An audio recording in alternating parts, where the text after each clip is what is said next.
So ever since I was young, I was always interested in language. What's the meaning behind it? I would ponder on certain things that people usually say, but I would ask questions. What does it really mean? And even though I studied psychology in university, studying about ego, Id, and Freud, and all of that, Carl Jung, it's like, what the hell is ego? And when people say that person is full of ego or egotistical or egoic, what does it really mean? And when I got out of university and started my first corporate job, they started to talk about accountability. Take accountability. And it was like always in the list when you were being evaluated every year, that determines your bonus and blah, blah, blah, and all that, right? But I was like, accountability. What do they really mean by that? So I came in here without, or forgetting everything, complete amnesia. And that was with a purpose, so that I didn't have any predetermined, defined ideas of what that was and just used it automatically. I would always question. But in the midst of that journey, I really felt stupid. Why? Because of the conditioning. I was like, why am I the only one that feels like everybody else seems to get it and just use that word? But like, why am I questioning everything all the time? And why am I not getting it all the time? Or easily like those people or people around me? But that was with a purpose. And so recently, this word came to me, which means freedom. In Korean, Chinese, Japanese, all these Eastern Asian so-called cultures are influenced by the Chinese characters that derive from nature and a lot of philosophy-based, very deep meaning-based, nature-based letters. So over the ages, it evolved in different forms. And now we're using it in a form that is how it is right now, right? Japanese language and Chinese. In Korean, it's quite unique because we both use that because we were under the influence. But one of the kings in Korea, he invented Korean language that is completely new and different, based only on phonetics. So the Korean language, when I look at it as a native speaker in this lifetime, is quite interesting, as I have studied Mandarin for a bit.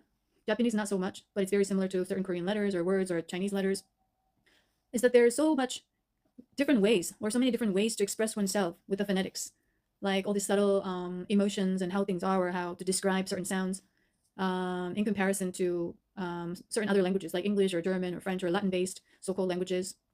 Based on my own experience, you may have a different take on it or perspective on it, right? Just take what resonates.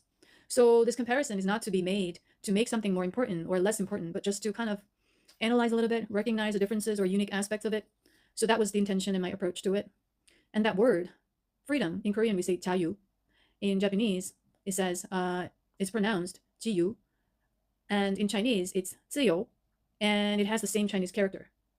But we don't realize what it really means. And when you look at the word, 自 or 자 means self.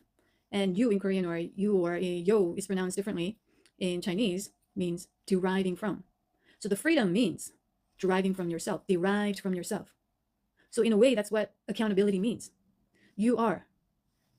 Everything is a cause of you, from you, within you, derived from you. You see, that's the freedom, the meaning of freedom behind this word, where it came from, based on all this ancient wisdom and philosophies. So what does that imply, or what can we take from it?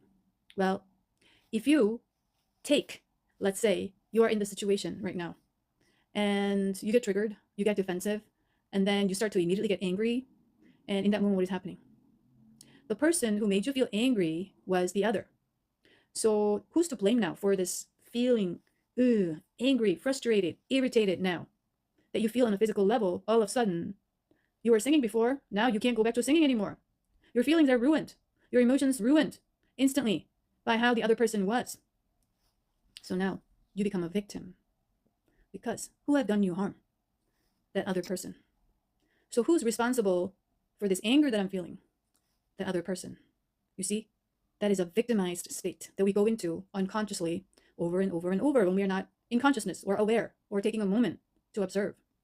And then what happens? You're like, I miss the moment before that I was happy, full of joy, singing, life looked beautiful, my mind was not occupied, it was free, light, and now I keep having these conversations, this talk in my mind now, that what happened, and she was doing this, and he was doing that, or saying that, and how they should have, responded or said, and they were not caring, they were not this and that. You start to what? Criticize, blame, and then you are lowering your frequency just like that other person who triggered you, who was defensive, right? Who was insensitive, who was frustrated, who was stressed out, lashing out onto you. Now you take that on, you are doing the same without realizing. It's called mirroring. And then you are now blaming them. You are becoming defensive now. It's like, I can't trust people. I can't blah, blah, blah. And now you're stressed out just like that person. Now you're frustrated just like that person. Now you're angry just like that person. That's how projections work. That's how emotional dumping works. That's how the earth frequency is full of shit. Lower vibrations. The karmic energies. That's how it's been. You know what I mean?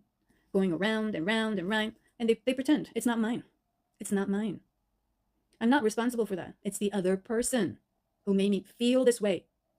And without realizing, you're becoming that same person in exact same emotional frequencies that they were holding. That's why you have to be very selective with who you hang out with, who you exchange your energy with. If someone is reacting defensively and you catch right away the frustration, angry energies, what do? You walk away. Because the moment you start to entangle, you lower your vibration without realizing. You don't realize. And then you miss feeling good.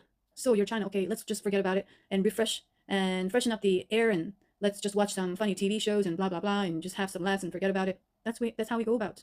That's how we keep storing the energy, recycling the lower vibration energies that we take on from other people. We do this to each other all the time. Most of the times. A lot of the times. So what do? You got to be so-called accountable, meaning like 자유 in Korean. Freedom, meaning everything is derived from you. So what do? You own it. You do not blame them. If you have reacted, you recognize the fact that you reacted.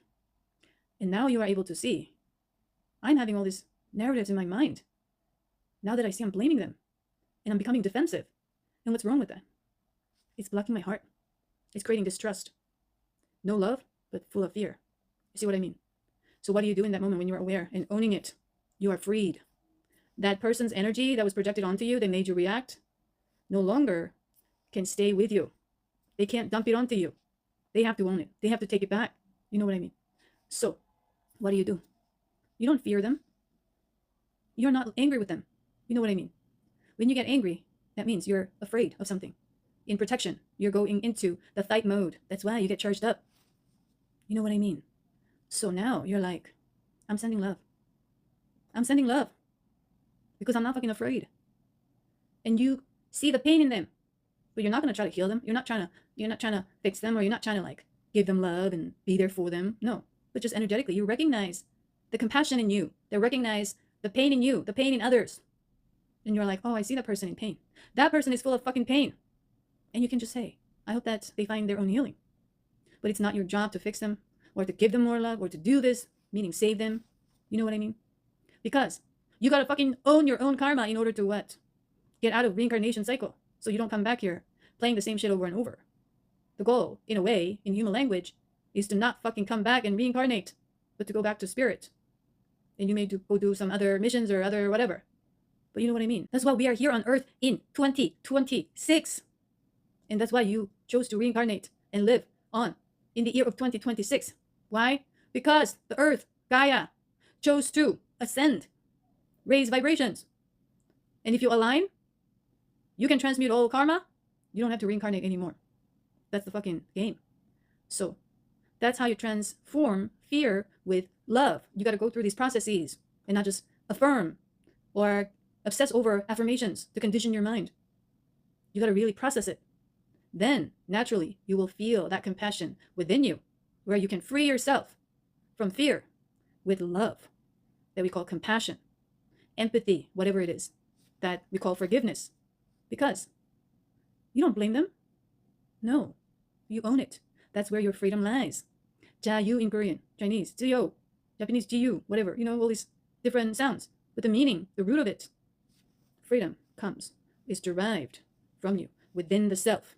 That is what we mean by taking accountability.